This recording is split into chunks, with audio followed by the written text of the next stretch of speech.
Good morning, Vietnam!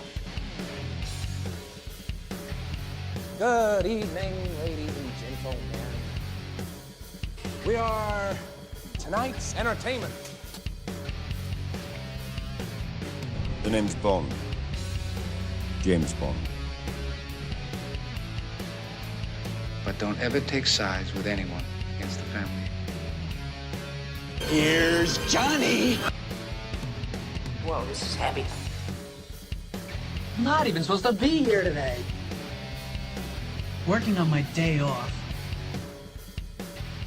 Hello, ladies and gentlemen, and welcome to the 6th episode of the Showtime with Roman podcast, the not-so-feature-length podcast where I, your host, Roman RBC, brings on a guest weekly, and we chat about our favorite thing in the entire world, movies. This week, I have a pretty special guest, someone that I definitely had in mind when I wanted to start this podcast to get him on early. Kind of set the tone for some of the shows to come. And we won't be talking about movies too much this week, more so music, because he's a big music fan. But Dan Purcell, how's it going, man? Hey, how's everybody doing today? Thank you for having me on, Roman. I really appreciate the kind words, first of all. I really appreciate that. And second of all, I'm just, I love the stuff that you've been putting out and love the stuff that you're doing. So the fact that we can sit down and have a virtual conversation like this is fantastic. Yeah, man, I'm definitely excited because you're into music more than a lot of people I know ever. I've been on this earth for 21 years, and I know that you're into music. You've been running groups before. Yes. And you're just someone that just really cherishes the art of that. So we're going to be talking about some of that. For sure. And we're going to be talking about some movies, of course, but one of the topics centered around a musical icon. And then we're going to have your quick preview for Infinity War in there because, of course, that's the big deal for the year. Yep. And then a couple other things, and then we'll head out of here. But so what you been up to? Been doing anything cool? Doing anything snazzy? Cool and snazzy. There are so many different things that are like happening all at the same time. My current job is I'm an assistant at a visual effects house in New York City called Smoke and Mirrors, and we're always doing something there. We're if you've been checking out TV shows as of late, have been on cable and network television. We just recently came out with new television spots. We did the visual effects and post-production on it for Dos Equis. Nice. They have this whole new campaign in where they're like, since they sort of gotten rid of the most interesting man in the world, which is because the guy who was the most interesting man in the world was like, I'm not going to do these commercials anymore. They're doing this whole new round of spots in where it's like, whenever you're drinking Dos Equis beer, you have to keep your stories interesting like we do, because we were like the first beer that was used in the Alamo, and we were the only nice. we were the only beer that Abraham Lincoln kept under his top hat or something like that. Oh, that's funny. And then it cuts to those ridiculous scenarios. So that's one of the things that has come out as of late, that the team at Smoke and Mirrors has been working on. I've been sort of just seeing things come in and go out as the assistant. I kind of just receive stuff, and then I'm also the delivery boy. I help ship the spots off to the respective network stations that need to go wherever they need to go, and work with our broadcasting department on trafficking those spots. Outside of that, I try my best to make a lot of videos, at least 2 videos a week. I'm trying to aim more towards an edutainment style of video making. Like, I have a couple of video ideas coming up in where I'm talking about how musicians can utilize social networks to connect more genuinely and more the connection, like increase their connection and their fan base through social networking. And I'm also going to do a video pitch. Like, I'm going to pitch a movie on video, because I'm like, the thought process behind that was like, well, I don't have the funds or the crew or the cast or the whatever to pitch these movies ideas, but I still want to put them out into the world so that they can exist and people can hear them and be like, oh, that could be an interesting idea for a movie. So I'm putting together a video pitch for a movie right now. Awesome. That sounds super awesome. You're a busy dude, man. You're always working, and when you're not working, you're always preaching cinema positivity. Yes. Which is you're trying to sort of reshape and restructure the way that we talk about movies and the positive vibes that we should have towards this beautiful art form. Yeah, man. Definitely been trying to latch more onto that in recent days, especially. But you know, you're a hard worker, and it's awesome that you've been working on all that visual effects stuff with that company. And who'd you get for Abraham Lincoln? Did you like resurrect Abraham Lincoln, or did you have to go out and find someone that looked like Daniel Day-Lewis? He's like, I think when we got the footage, it was like we didn't necessarily shoot the thing, but there was like a stand-in for like Abraham Lincoln. He was a dude that wore the beard and the top hat and the suit, and it's like shot in like sepia tone. Nice. Well, when I see that commercial one day, I will be like, Dan assisted with that. Yeah. Dan's crew worked on that, and that's pretty cool. Yeah. So that's the closest connection I'll have to commercial popularity. So we're going to go ahead and move on into the first topic today. Yeah. And one of the biggest films of the year dropped, hopefully, their final trailer, because I feel like they put out a few too many too soon. Yeah. Considering the film is still about a month and a half away. Right. But Jurassic World, the most recent trailer, I actually was going to wait to watch it, but I was like, we really need a popular topic for the week. Right. So I ended up watching it last night, actually, before I went to bed, so it's fresh in my mind. And as a huge fan of Jurassic World and a huge fan of Jurassic Park, I've been pretty skeptical of this film for a long time. Right. But these last two trailers have really gotten me on board with this sort of condensed science fiction escape room thriller. And that's the vibe I'm getting, where, you know, they're kind of secluded into this tight space, and, you know, this whole escape room gimmick has been picking up in recent years, and I feel like that's the vibe that they're trying to go for. Plus, they actually have a director behind the camera, J.A. Bayona, where some of the cinematography has chills going up and down my spine, where I'm like, wow, that is some beautiful visuals. What are your thoughts on the trailer? Yeah, I am not as big of a Jurassic World Park fan, but I've seen the original. And I really appreciated it for what it was and what it was doing as a cinematic narrative. I liked the trailer a lot. It's almost like a more claustrophobic version of Jurassic Park, in that they're trapped in, and they're trapped in a space, and they're like with dinosaurs in this escape room kind of scenario. And also at the same time, I loved the premise of what would happen if they brought the Jurassic Park into the real world. Like more real world scenarios, and where dinosaurs are just walking around, people have them. Like, I love, like, there's a cool idea that's in my head of like, what if people just had dinosaurs as pets, and like we just had like, I mean, like, we kind of see that in terms of Chris Pratt and his relationship with his the raptor's name is Blue, right? Yeah. His relationship with Blue, the fact that they kind of like have like a mutual respect for each other. I like the notion of there being like of dinosaurs being allies, partners, or pets that work together to fight off and fend themselves away from larger dinosaurs. That concept seems really intriguing. I'm not like 100% into the depth of all the sequels that have come out for Jurassic Park, but I think it definitely looks like a promising trailer nonetheless. Yeah, and I think that one of the things that piqued my interest the most is because it is kind of giving off this sort of lost worldy vibe. But what I've been noticing with a lot of these, big time, studio films that are resurrecting old franchises like Star Wars as well, specifically, is that they're taking, because like this Jurassic World trilogy, because we're gonna get a third one, they've already talked about it, is that Jurassic World, the first one, they sort of kind of redefined what Jurassic Park was, but they added a little bit more new to it. They added a fully realized park where people actually go see it, but it's still generally Jurassic Park. The same plot, the same narrative, similar types of characters. Yeah. And then Fallen Kingdom is more Lost Worldy now, where you're bringing dinosaurs off the island into the real world and gonna kind of play with that dynamic, and that's going to be interesting.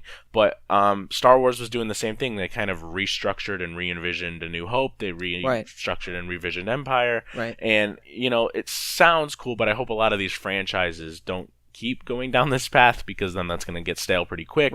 But what I'm noticing is that this is something that we're seeing, I think, for the first time in the Jurassic Park franchise, is that there's sort of this conversation and this dialogue about animal rights for dinosaurs. And that's a topic that no one would ever really think about, and I think that's actually really clever and something that can be really nuanced and layered and have some really interesting, compelling drama to it, in a story that's going to be big blockbuster science fiction fun. And with Jeff Goldblum in there talking about, do these animals deserve the same treatment as like a dog or like a cat or like an alligator at a zoo or something. And I feel like that's something that is going to be some tricky water, because you know how people get these days. But, I think that it's going to be a really interesting sort of dynamic in the narrative if they pull it off properly in the way I hope, because Jay Bayona, even though I didn't love A Monster Calls, I think that he definitely knows how to play with stuff like that with real precision. And so I'm excited to see that.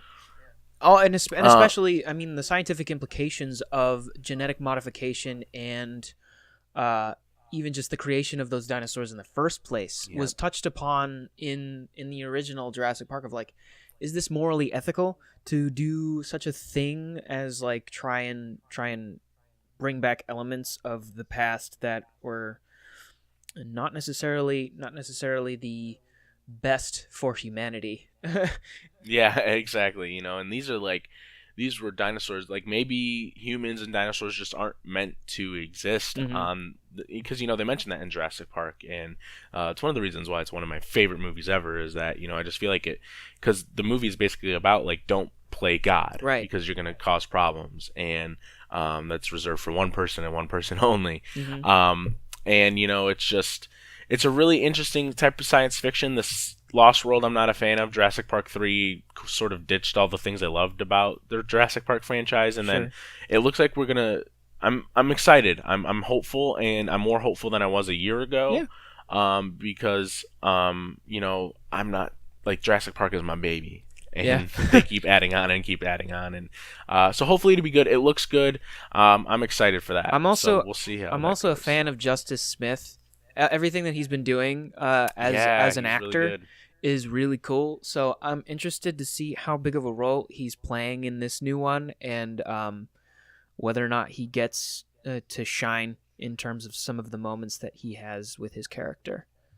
Yeah, I noticed one of the things is in all these trailers, he's actually a part of seemingly a lot of sequences. He's on the island with Chris Pratt and I always forget her name because she reminds me of Jessica Chastain. Bryce Dallas Howard. Yeah, there we go. So he visits the island with them, and I'm like, wow, that's really interesting for a new character to be on that type of level so quick. So hopefully he'll be good. I'm sure he will. He's good in everything. Yeah. So that'll be it, for the first topic. Moving on to the second topic. This one is a little more music centered, as the rest of the show will be from this point forward, outside of a few things. But so the Elton John biopic, Rocket Man, was greenlit by Paramount recently, with Taron Egerton starring as Elton John, which is a very inspired and interesting casting choice, because for a long time Tom Hardy was supposed to be Elton John, and I don't know if it was the same flick or the same studio produced film. But Taron Egerton is going to be playing Elton John in the biopic Rocket Man. What are your thoughts on that? Well, the first thing was when you like proposed that topic, I was like, really? this happened? That like flew completely under my radar, and I had no idea. But with the whole like revitalization and Elton John's goodbye tour and all these, there's like all these tribute albums coming out about him where artists are reinterpreting and recovering his work. That makes total sense that they went ahead and they greenlit that stuff, because everything is coming up Elton John right now. As for, I mean, both of the casting choices, I mean, when you said Taron Egerton or Tom Hardy, those are in very, very out of the box inspired casting choices for that, for such an icon of music. It something that I remember though, seeing in some of the discussion forums that we're both in, is that there was a thing that was posted recently where it was like, usually the most out of the box and people that you wouldn't expect to be cast as roles in specific films succeed on a greater level than one would even expect to happen. So I am up for the notion that of Taron Egerton taking on the role of Elton John. And I bet, I mean, Elton John's not going away anytime soon, so he's going to have a ton of input in regards to how he is portrayed on the screen. And I mean, I don't know a ton about Elton John outside of his music. So I think a biopic, it's high time for a biopic of Elton John, just because he's such a fascinating individual, and he's been an incredible writer and musician that's lasted through the decades, and an incredible advocate for the LGBTQ community as well. Yeah, exactly. And I think that, it just seems like a perfectly timed movie. Yeah. You mentioned his goodbye tour, which I'm reading about right here on Screen Rant, and it just seems like a perfectly timed movie. And I mean, it's kind of weird that Elton John was also in Kingsman: The Golden Circle with Taron Egerton. Oh, right. That's right. So maybe them working together on that film, Taron was like, I want to take this role because it's being directed by Dexter Fletcher, who directed the severely underrated Eddie the Eagle, with Hugh Jackman and Taron Egerton in that as well. I meant to see that. And it's a really, it's by the numbers sports film. Yeah. But honestly, like, it's about something that's not told about enough, like skiing and ski jumping. And I think that it was really fascinating, and Jackman and Egerton are amazing. And I'm just super excited to see what Egerton can bring to the table, because not only is he amazing in the Kingsman films, but he's just sort of delivered one of my favorite characters in recent memory. And I think that he's someone that's ripe for breaking out of this shell and really becoming a huge star. Maybe not to the likes of like a Ryan Gosling, or maybe not to the likes of Tom Hardy, who was going to be Elton John, but instead is playing Al Capone, but in another film. But, I just think that it's a really inspired casting choice, and I think that it's someone that can probably deliver, because, Elton John is flamboyant. He dresses crazy and wacky, and it has a lot of fun on stage, and I feel like Taron could channel that, especially with having been on set with Elton before in certain scenes. So I'm excited to see what goes down, because I'm not a huge Elton John fan, but man, he makes some damn good music. Of course, Rocket Man, the stuff he did for Lion King, it's just, he's incredible. Any other music from him that you love specifically that I didn't mention? There's tons. There's Benny and the Jets, Goodbye Yellow Brick Road, Candle in the Wind. Basically the majority of I for the longest time, when I was a kid, I would listen. My mother would put on the light rock station all the time in the car, so I would hear Elton John and Billy Joel constantly, and I would get them confused because they sounded nearly similar when they were younger. But also just because of the manner in which they sing their songs. They're very storytelling based artists that like legitimately write out these full on narratives in their music, and that's what makes them especially compelling, is the idea that they hook you in with not only great lyrical imagery, but just beautiful narratives of people and ideas. Yeah, exactly. And that's one of the things I noticed, especially as a kid. I remember countless times I would fall asleep to "Can You Feel the Love Tonight" because it's just a beautiful song. Yeah. And so hopefully that song is resurrected again in the Lion King CGI remake. Oh my goodness, yeah. So like the music of Elton John is gonna live on again through this for this new resurrected reboot of the Lion King too. Yeah. Jeez. Yeah, it's crazy. It's so timely. So timely. So he's a hot commodity right now in the movie sphere, and hopefully that movie turns out all right. Yeah. So now we're going to move on to a segment I like to call personal movie questions, because the main basis of my show is I just want to bring on a new guest week after week, just to kind of, learn more about what makes us love the certain art forms, specifically movies, because it's movie based, and how it connects with us on a deeply personal level, and the films that people make, the music that people create, the writers that write, and stuff like that. And so, since I know that you're a big music fan, Dan, I had to make the 3 questions for the personal movie questions segment music based. That's great. We're going to talk about one of my favorite parts of film. It's one of the last things that's done most of the time. But who is your favorite film composer? John Williams is a given. Yeah. So I obviously in the notes when I sent them to you was like, okay, we obviously know who number 1 is. Yeah. But that's like the universally beloved one. That's like it's like number 0 on everybody's list. Exactly. Which is fun story. I was watching Indiana Jones and the Last Crusade last night.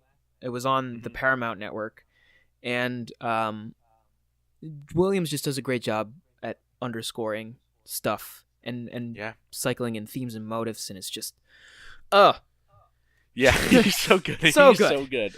Yeah, I know. The other day, someone put on the Sci-Fi channel in the break room, and Sci-Fi has been doing the Superman movies because they have Krypton on their network. And man, the score for that movie, the first Superman movie, it's every time I think about what are the best scores ever, I always throw in, Star Wars, obviously. I've been throwing in a lot of more recent films as well, especially Phantom Thread. But John Williams' Superman score, not just the theme, but the entire score throughout the entire film, is one of the most immaculate pieces of work I've ever heard. Yeah. It is through and through just beautiful and incredible, and he just understands how to complement a film so well, because to me, scoring a film has always been like mustard on a hot dog. If you're not a mustard person, ketchup, right? It's just ketchup complements the hot dog. Is it required? Not necessarily, but it really complements it if done right, and the right amount, the right dosage, and he just does that so perfectly. Yeah. Especially the indie franchise. So outside of John Williams, who is your favorite film composer this day and age? If you'd asked me a few years ago, it would have been Hans Zimmer, hands down. Just because I was a huge Nolan fan like 4 or 5 years ago, and that was like when I was in film school and just discovering the possibilities of what you can do on film. Because I don't know, their collaboration is really supremely solid.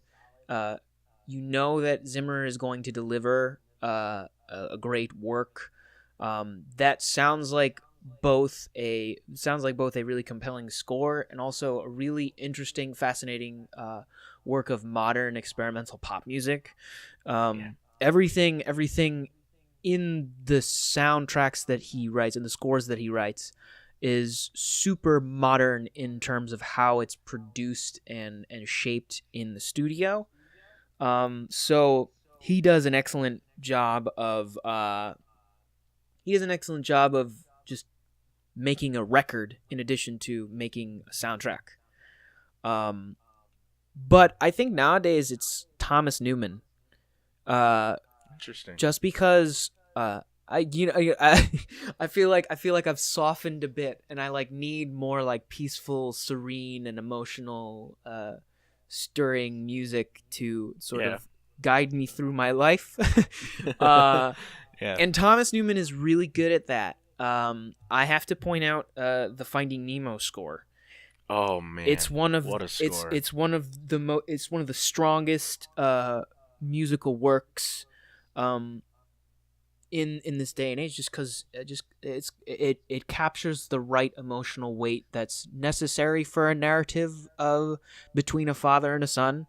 I think family when it plays, and so the fact that it has me think it already in that mindset. When you go into a movie like Finding Nemo or Finding Dory, that he does a great job. He does a great job of capturing that through his orchestrations, and then also his work as a piano player. Yeah, Finding Nemo is still one of my favorite Pixar films. Yeah, and his score for that is just incredible. I mean, every time I watch that movie, I feel like you have to watch it on a really big screen in a completely dark room because you just feel like you're engulfed in the ocean. Yeah. And the music just really enhances that intimate relationship between the father and son. And, it's an extraordinary movie, and the music is so exquisite. And Hans Zimmer would probably still be my favorite too, just because I feel like he just, like John Williams, not maybe to the same caliber, he just understands what it's like to sort of capture just the emotion, the visuals through sound. And I feel like a lot of the times, especially this day and age, I know we've both said that like 5 or 6 times already, but this day and age, I feel like a lot of people listen to the music without the context of the film, and I feel like that's not really fair to the music, because to me the most important part of a cinematic score is that listening to it after knowing the context, knowing the visuals that are partnered with that score, I'm like, it just enhances the music. Yeah. Whenever I, even though a lot of people aren't a big fan of the movie, Batman v Superman score for me from Hans Zimmer is, every time I listen to it, I just feel this sort of operatic, dramatic, and tragic score. And whenever I listen to it, I think of certain visuals of Superman flying towards Doomsday, Bruce falling down the pit, Bruce's parents being killed. And I feel like sometimes a lot of the scores, when you don't have those visuals partnered with that, can lose a lot of the magic and a lot of the touch. Right. And the score is something I don't even really pay attention to until my second viewing, because you're mainly focused on the visuals first and foremost, because film is a visual medium. And then you don't realize until afterwards how much the music really enhances a scene. Like every time I watch Wonder Woman and listen to that score, I'm forgetting the composer's name off the top of my head, but that No Man's Land sequence is so triumphant and so incredible. And I just think film composers these days, like one of them that's recently jumped into my top 3 after Isle of Dogs, Alexander Desplat. He is someone I feel doesn't get enough credit, and he's in like everything. He's scoring a lot of stuff. He's not like Michael Giacchino, who's literally scoring everything. But Alexander Desplat, man, he, like Hans Zimmer, like John Williams, he did the score for Shape of Water. He just knows how to score a film. It is so good.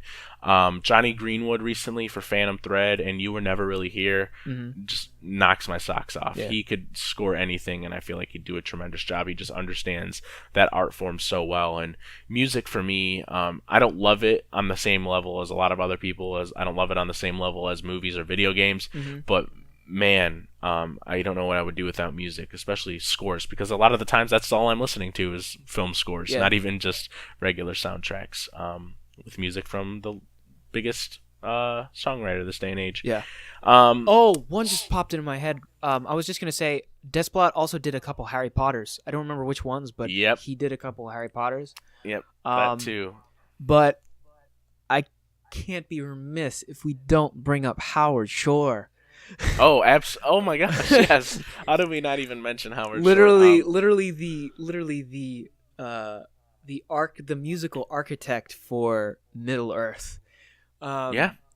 It's extraordinary, man. That movie, that trilogy, not only is it my favorite trilogy in all of film, but his music in that, I saw a video from Nerdwriter, and he was talking about the score in that and how it, just complements the visuals and everything you see in Middle Earth. And if you haven't seen that video, I would definitely recommend it, because the way that Howard Shore uses certain segments from other key themes, like the uniting of the Fellowship and how he integrates that into the breaking of the Fellowship. Yep. And it's like, wow, it's really cool. The inversions of the themes and being able to take a motif and utilize it in a specific way to evoke a specific mood is so critical.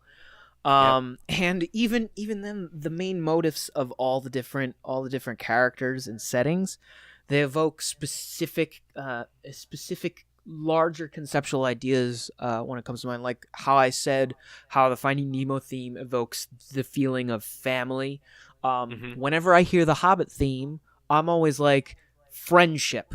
That is exactly that's friendship in my brain. That's like how, like, the best musical representation of just being with your friends. Yeah, exactly. Like, that's every time when I go in for a handshake, I just hear that song every time. It's so elegant, and it's a piece of music I put on whenever I'm just feeling just chilled and I just want to relax and I just want to just sit down and chill. And that's the song I use. And because I just feel like it's so peaceful, because the town of Hobbiton is just this quiet, peaceful place. People are happy. People live on their own. They fend for themselves and all this stuff. They don't rely on a sort of government or witches and wizards and stuff like that. And it's just people. And it's one of the only tracks that can bring a tear to my eye just sitting there listening to it. Yeah. Because it's just so elegant. Yeah. It's so incredible. So that'll do that for that portion of this segment. But moving on to a slightly broader question. What is your favorite movie soundtrack, and what is the best song in that track? All right, here we go. This one, it's going to be a little out of left field, but at the same time, I think it'll make sense. It's also very timely. Because yesterday was the second anniversary of his passing, but it is the seminal album from the 1984 movie Purple Rain by Prince. Okay.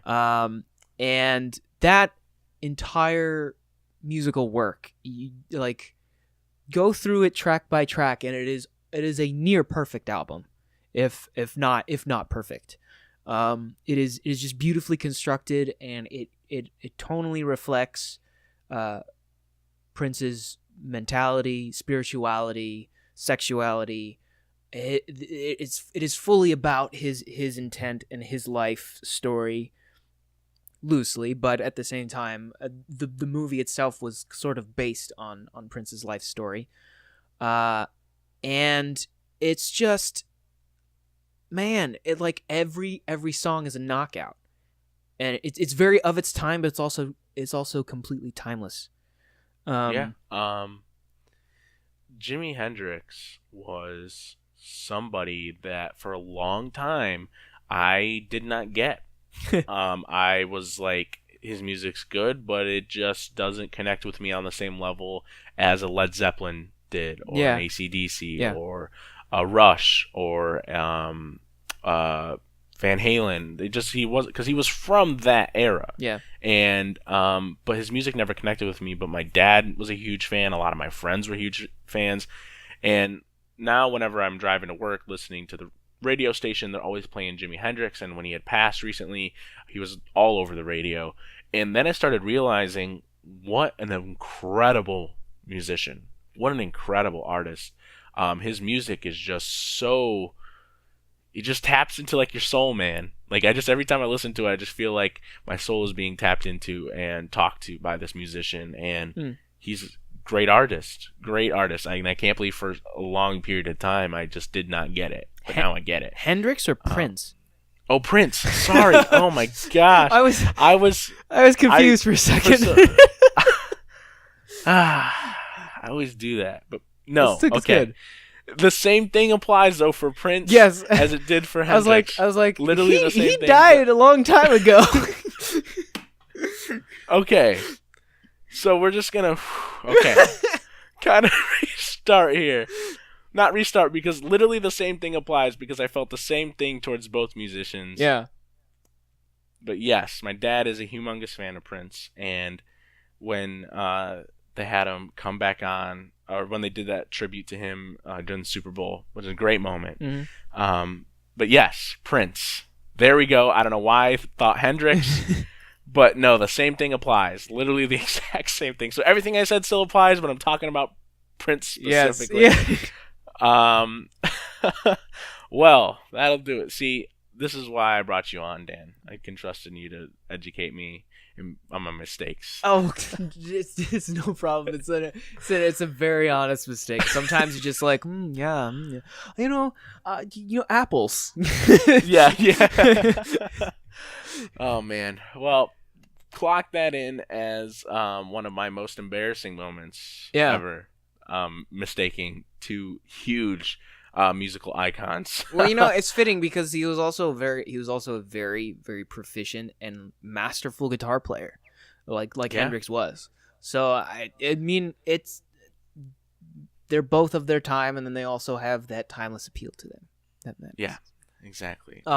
But my favorite song off of the Purple Rain album is actually a song that doesn't come to mind usually. It's not Purple Rain. It's not Let's Go Crazy. It's not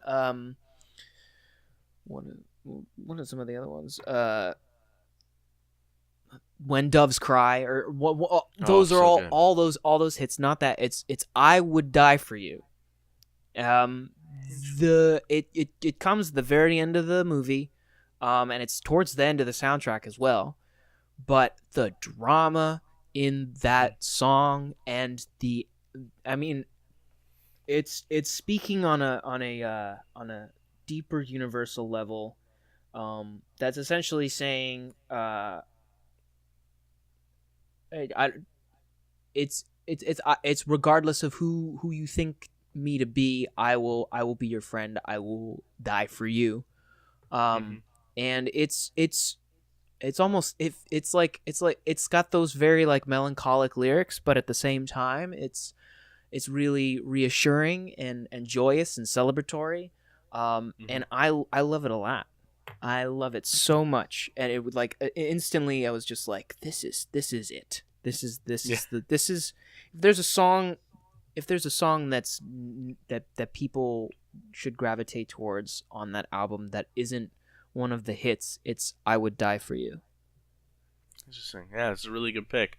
And you talked about melancholy for a second there, and that sort of would represent my pick for favorite movie soundtrack as well, and that would be Inside Llewyn Davis. Ooh, yeah. That track, I mean, that track just blows me away every time. Every time I listen to every single song in that track, once I start one, I have to listen to all of them. And it's, to me, you mentioned this sort of melancholy tone, but it also has like strokes of like joyousness and happiness. And that movie does take place during the folk setting in the villages way back when in the 60s. Yep. And it's a genre of music I did not know I loved until I watched Inside Llewyn Davis, because to me, it just captures everything I love about music and how it can tell those stories, how it can sort of evoke certain emotions, and how it can be happy. But there's songs about life, and the things that you go through in life, and how life is just this long journey, and you have your obstacles in your way, but sometimes music will be able to get you through that. And that best song on that track is, man, I bounce back and forth, but Hang Me and I'm forgetting the other name. I'm forgetting the name again. I'm really botching names today, man. It's all good. It's all good. But the other song he sings with his buddy that he loses, I forget the name, but Hang Me, I would just say right now, is probably the favorite off the top of my head. Yeah. It's Oscar Isaac. Not only is he just an incredible artist, but he sings all of them, most of them anyways. And, even though it has these melancholy tracks about, losing his loved one, because, I feel like there's a lot of subtext in the film that would imply that he is bisexual and had this really great relationship with his partner. And when John Goodman's character starts talking bad about him and stuff like that, you can sort of feel the pain in Oscar Isaac's emotions, right, and the character's emotions. And it's just absolutely incredible film. It's one of my favorite films ever too, but that track specifically it just taps into everything I love about music, and that track would be Fairly Well. That's the other one. That one is incredible. And I remember when I had I wanted my girlfriend to watch it because I was like super high on the film, and I was like, you need to watch it because it's a film that I just feel like talks to me and speaks to me on so many levels. And she says that whenever we listen to those songs in the car when we're driving together, she just feels like this relaxed, somber, sort of sad tone because you feel the pain in Llewyn Davis, and it's one of the best tracks ever. And the very inspired choice to bring on Marcus Mumford to help out with the soundtrack was really, really important. Mumford and Sons ended up being like one of those bands that like late in my high school, early college that I got really hooked into. They have like these. What's so great about that soundtrack and the music of Mumford and Sons is that it's very Shakespearean in lyrical structure, and like very like, I don't know, playful and mirthful, but at the same time the instrumentation of the guitars and the way that the harmonies are constructed make it melancholic.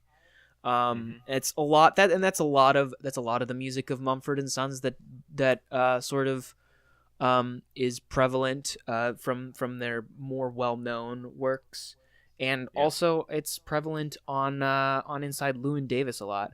I actually really like the one song that they all sing together a cappella called The Old Triangle.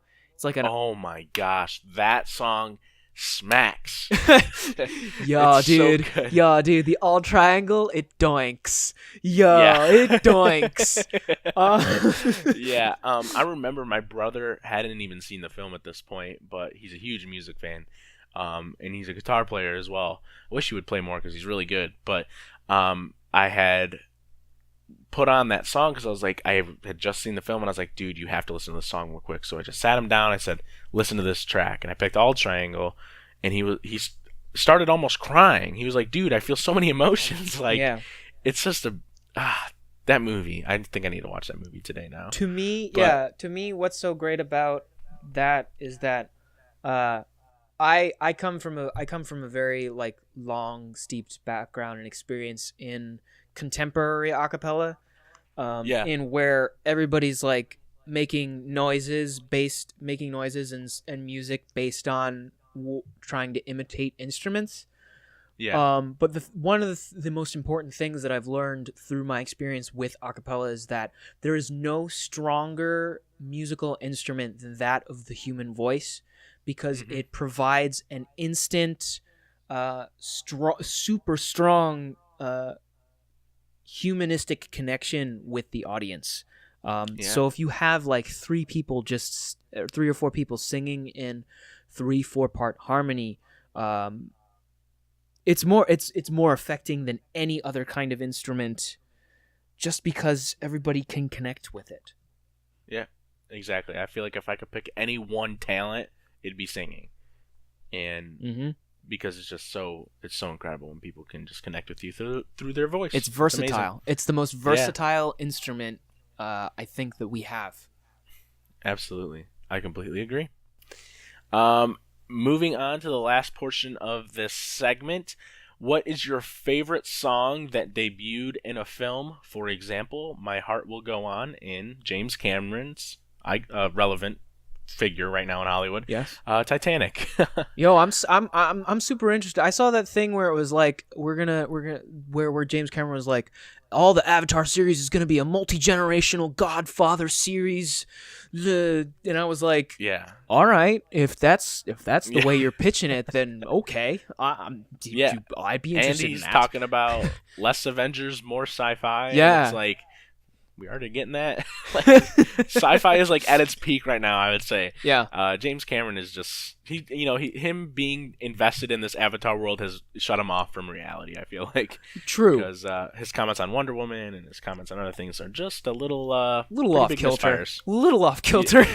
Yeah. A little out of touch with reality there, but okay. Yeah.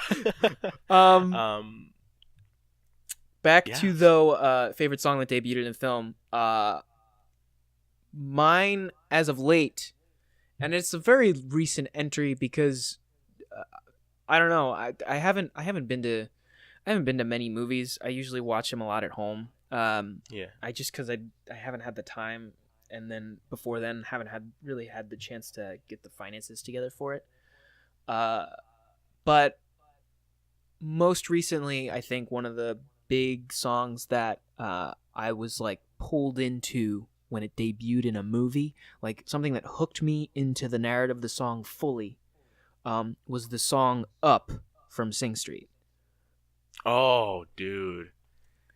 Yeah. Because before that point in the movie, you're sitting there and you're like, oh, this is like a little cheeky little movie about some kids who are trying to form a band, and like they're trying to be like fake 80s, like trying to do the riddle of the bottle and all that stuff. And I'm like, man, that all right, so good.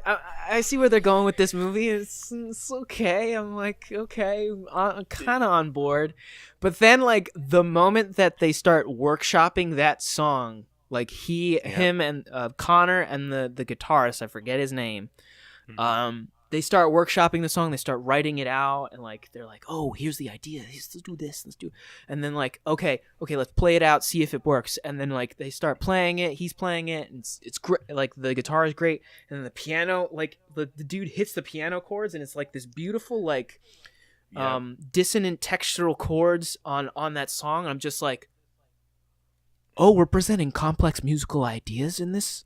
Okay. Yeah. What is going to happen next? And then I started paying attention to the lyrics, started getting drawn more in with Connor's interests, with Connor and Rafina, and Rafina getting that tape, listening to that tape, and just feeling this like overwhelming sense of emotion when she's playing the tape, and just being like, she's like it's a moment of gravitas and reality, and I'm just like, yes, this is what listening to music is always like to me.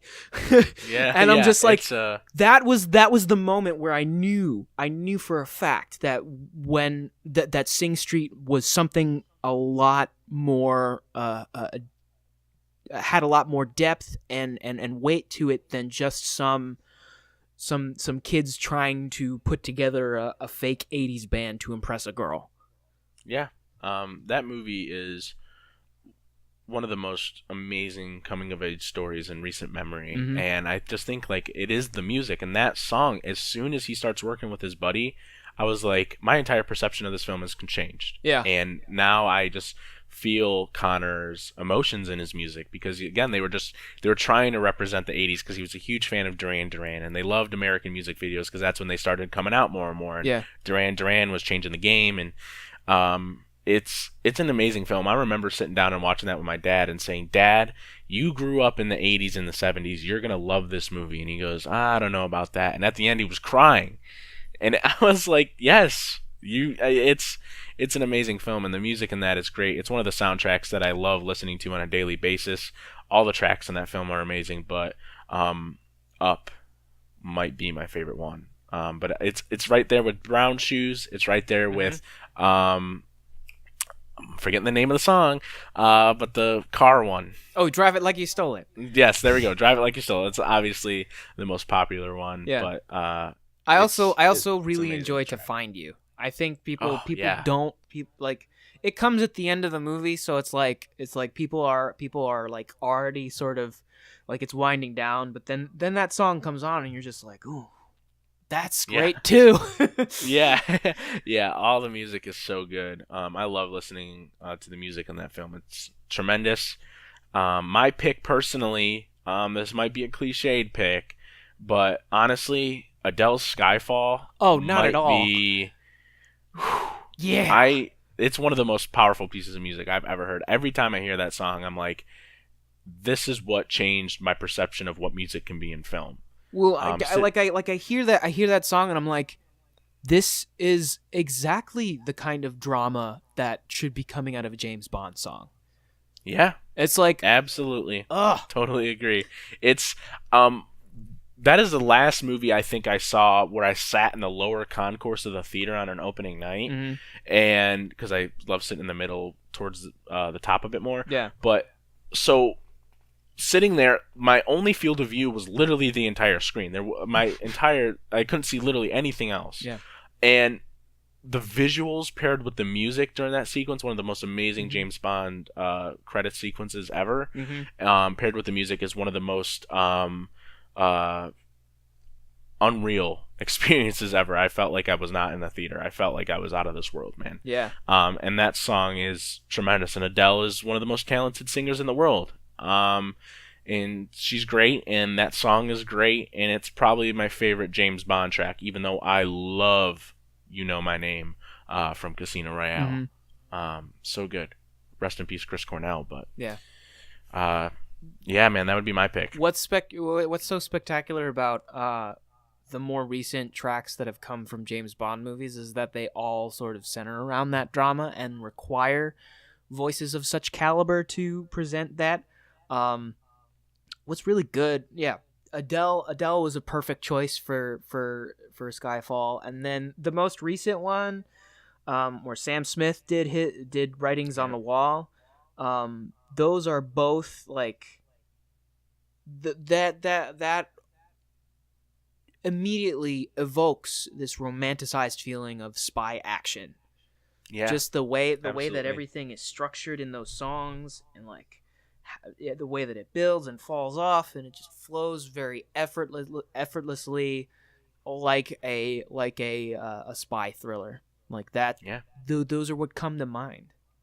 Absolutely. I just love those songs. I cannot wait to see what we get in Bond 25. Yeah, with Danny Boyle. So that'll do it for that segment of the show. But now we're gonna just go into a quick preview for Infinity War. I already gave my preview last week for the big 2 hour and 42-minute long Avengers Infinity War special. Yeah. So what's your quick preview for Infinity War? I know you're not a big superhero guy, but we gotta get your thoughts. Right. It's the biggest movie of the year. Right. Okay. So here's my 2 cents on superhero movies in general, because like I used to be huge on them. Huge on them. Like that was like what I lived for. Like I was so excited when we were in that age of like just starting out with the superhero craze, when we had Dark Knight, Iron Man, Incredible Hulk all in a row, and it's just like, oh, we're finally getting into a renaissance of superhero movies. I think the only reason why I've sort of fallen off in years recent is just because I think I bought into the hype behind it a little too much, and I ended up coming out spurned as a result. So I think one of the best things that ever happened for my movie-going experience was me deliberately avoiding all of the marketing material for The Last Jedi, and then going in and having no expectation as to what's going to happen, and being like, okay, I'm excited for this movie, thrill me. Whatever ends up happening, just thrill me. And me being blown away by the quality of filmmaking present in that movie. So that is my preview for Infinity War. Is that like I've seen some of the advertising materials. I love the usage of the Avengers theme in the trailers, because they haven't done that ever, and this is the first Avengers based marketing material and where it's being used constantly, and I'm just like, this is what Star Wars was, in terms of like, you use these themes to be like, okay, you're watching a promo about the Avengers. We haven't gotten that, and I'm glad that Marvel's finally embraced that, and they've embraced their strong musical heritage in terms of like the themes that they've constructed for all the heroes and stuff. Yeah. But I am going in as even tempered as humanly possible, and it's very because I haven't speculated on who's gonna die. I haven't speculated on who's got the Soul Stone. I haven't speculated on where Hawkeye is. I haven't really bought into the hype, so I'm like stoked to go in and just not have any expectation whatsoever. Because I also did that recently with Black Panther, and Black Panther was like thebomb.com. Yeah. And it's just that is my like, guys, it's a movie, go in with as even tempered expectations as you possibly can, because if you don't, it will surely let you down in certain areas. Like it without a doubt. If like just like keep yourself as even tempered and like keep your expectations as low as you possibly can. I know you're excited, but like, just chill. Yeah, we got this. It's gonna be good. It's gonna be good. You know, and you know me with the Marvel Cinematic Universe. So when the lights dim and the final trailer plays and I hear the door shut, I'm just gonna let out a huge sigh of relief and just be like, okay, we're here. Yeah. Let's see what the next 2 hours and 40 minutes do. Yeah. And that'll be it. And then we'll see where we go from there. I was going to do the rant or rave segment, but we did run a little long today, so we're just going to skip right over that. Oh, good. And we're going to go into the last segment of the day. We have to get the game. Okay. We always got to get to the game. Got to get the game. So you read the notes, but just to kind of recap for anyone new that might be listening, it's the ABCs of movies. Yes. 1 minute to pick a movie that starts with the letter of the alphabet starting from A and going down to Z. It is doable. I have seen someone do it. 1 minute to pick a movie. Okay. So we'll come with a couple of the rules because all games come with rules. The name of the movie must start with the letter of the alphabet. For example, The Greatest Showman only qualifies for T, not G. Okay. And then franchises, the letter of the franchise begins with counts, but you have to say which film in that franchise. Harry Potter doesn't count. Gotcha. Harry Potter and the Chamber of Secrets does. Okay, cool. You can't skip a letter, and the record is Mikey and I tied with 15. Okay, so we got stuck up on Q. So if you make it past Q, you have the new record. Q. So I'm going to give you just a moment. Let me know when you're ready. I'm going to count down from 3. And when I say go is when I start the timer, and you have 60 seconds. Okay? All right, so let me know when you're ready. Okay. I'm just going to wing it and see what happens. Okay. All right. And 3, 2, 1, go. A, Alvin and the Chipmunks. B, Batman. C, No. Oh, my brain just farted. Oh, no. Captain America Civil War. D, Daredevil. E, yeah. Oh man, why aren't there more movies with E? E. Oh. No. No. No. Oh man, I am so bad at this. E, Edge of 17. Does that count? Yes. Okay. F. Oh my gosh. Oh man, I'm time. I've ruined this. Oh man. You got 5. Wow. 5. It's okay. It's a lot of pressure. It is because like you think about it and it's just like what does start with E? E was a tough one for me when I did it. I eventually went with Ender's Game. Ender's Game. And then F, I went with Fast and Furious, I think. Okay. But or Fargo, one of those two. But I would say the key for the game for next time when I have you on, because I will have you on again in the future.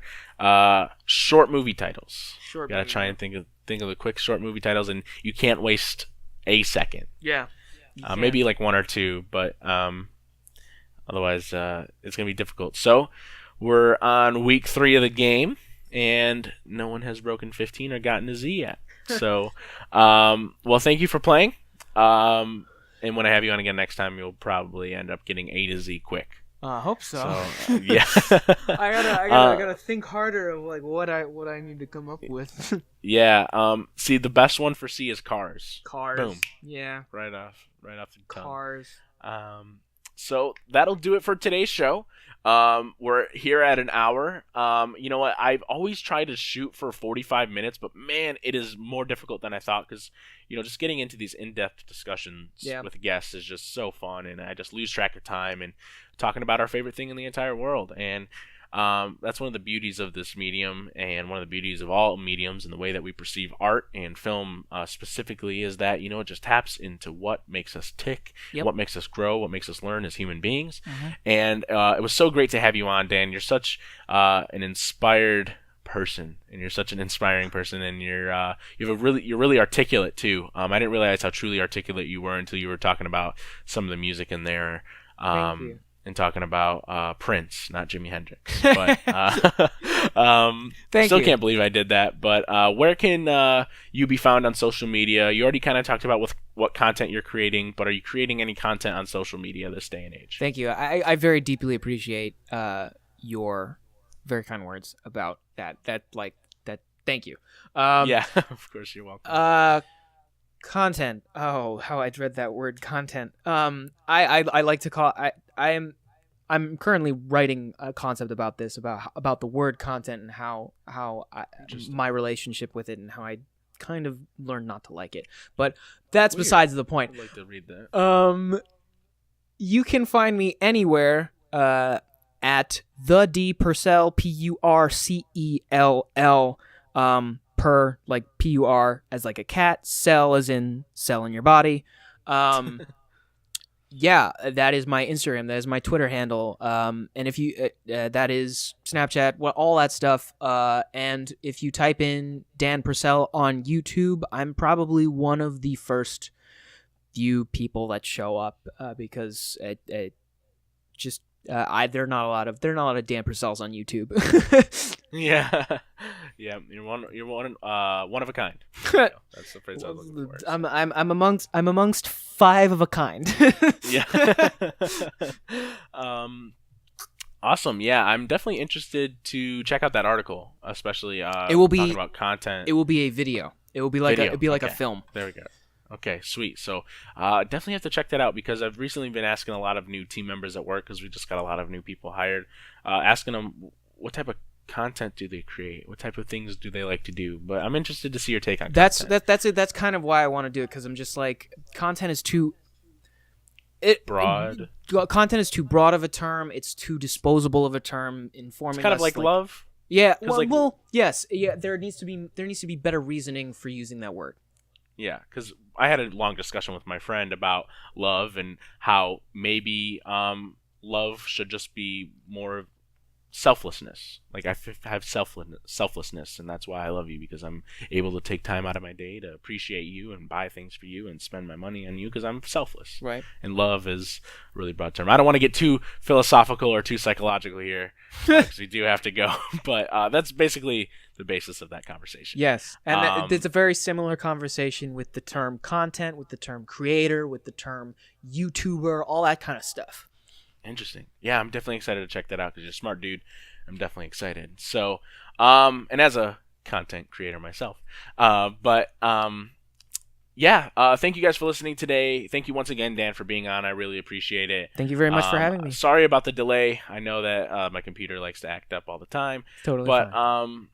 Thank you guys for listening once again. You can find me on social media at RBC Roman on Twitter, Roman RBC on YouTube, and my one big thing before we go, just preach positivity. If you get too personal with film, you can have some bad outcomes and you can hurt some people along the way. So Dan, since you're here, you're preaching that cinema positivity all the time. Yeah. Hashtag Cinema Positivity 2018 on Twitter, on Facebook, wherever, and just preach the most amazing and most beautiful aspects of this medium of art. And just keep on watching movies, keep going to the movies, and I love you guys. Thank you for listening, and have a wonderful rest of your evening, day, night, whatever time period you're listening to this podcast at. Peace, love, and positivity, y'all. Peace, love, and positivity.